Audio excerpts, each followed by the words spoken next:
ஒழிப்போம். பாடம் பார்த்தோம் இடத்தங்கும். அது நெகிழினா என்னன்னு பார்த்தோம். அந்த நெகிழியோட மாசுபாட்டையும் பார்த்தோம். அப்படிதானே? உங்களுடைய பாடத்துல, அதாவது பாடம் 5 பாடத்தோட தலைப்பு நெகிழியை ஒழிப்போம். சரியா? ஒரு சின்ன உரையாடல். சரியா? வகுப்பு அதாவது தமிழ் ஆசிரியருக்கும் மாணவர்களுக்கும் ஒரு சின்ன உரையாடல்.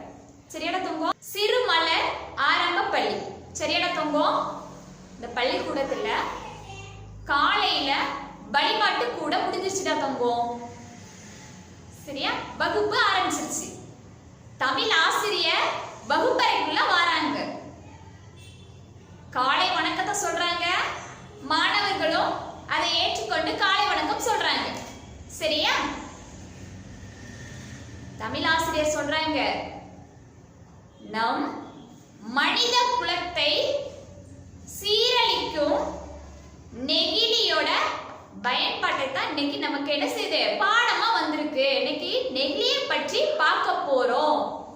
எங்கும் நெகிழி, எதிலும் நெகிழி அப்படின்னு தமிழ் ஆசிரியர் பாடத்தை பற்றி பேசுறாங்க. சரியா?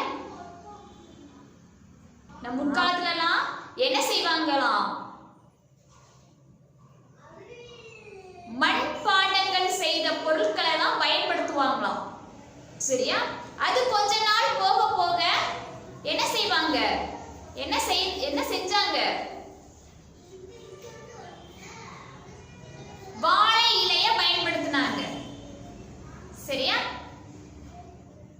அதுக்கப்புறம் பாத்தீங்கன்னா நாகரிகம் என்ற பெயர்ல நெகிழி பொருட்களை, பிளாஸ்டிக் பொருட்களை பயன்படுத்த ஆரம்பிச்சிட்டாங்க. சரியா? அது என்ன ஆச்சு, நிறைய அதை பயன்படுத்துவதனால் நோய்கள் கூட. ஆனா அந்த பொருட்கள் பயன்படுத்த, அதாவது மலிவும், விலை மலிவும் கூட, எளிமையா கிடைக்கக்கூடிய பொருட்கள் கூட. சரியா? அப்புறம் இந்த பாடம் நடத்த ஆரம்பிச்சிட்டாங்க ஆசிரியர். சரியா? செலியன்கிற மாணவன் சொல்றான், டீச்சர், இத்தகைய பயன்பாடுகளை கொண்ட நெகிழியின் தீமைகளை என்னவென்று சொல்வார்கள் அப்படின்னு சொல்றாங்க. ஆசிரியர் சொல்றாங்க, நம்மால் வீதியில் கொட்டப்படும் நெகிழி. சரியா? வீட்டுல நம்ம நிறைய பொருட்கள், பிளாஸ்டிக் பொருட்கள் வைக்கிறோம்ல தங்கம், அதை என்ன செய்யறோம், தெருக்கல்ல நம்ம கொட்டுறோம். சரியா? அது கொட்டின உடனே அது அங்கேயே தானே கிடக்கும். பிளாஸ்டிக் பொருட்கள் தான் மக்காது இல்ல, நெகிழி பொருட்கள் தான் மக்காது இல்ல தங்கம்.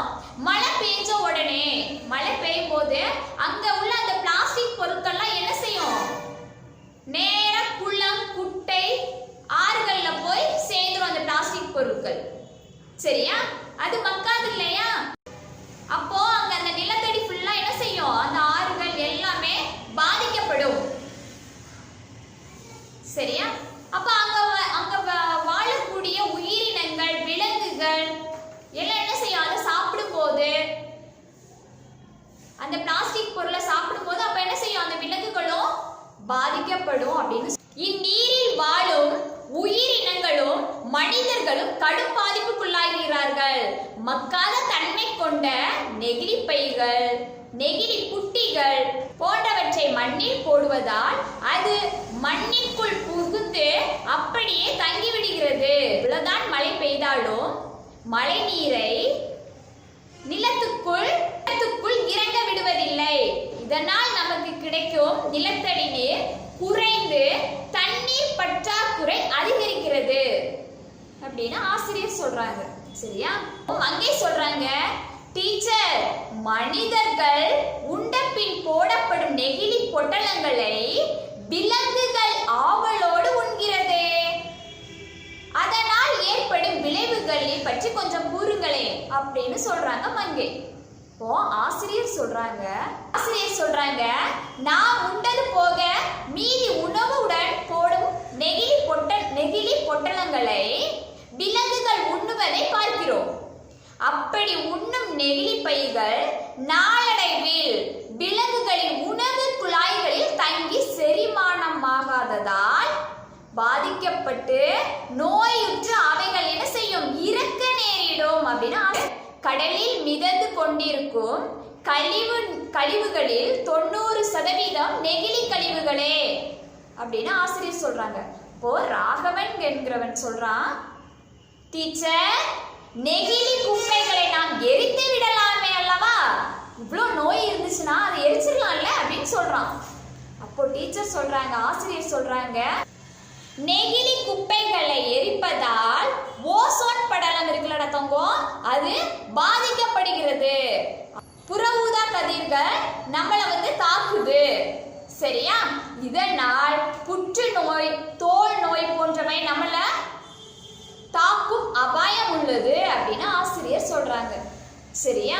நன்றி, வணக்கம். அடுத்த காணொளியில சந்திப்போம்.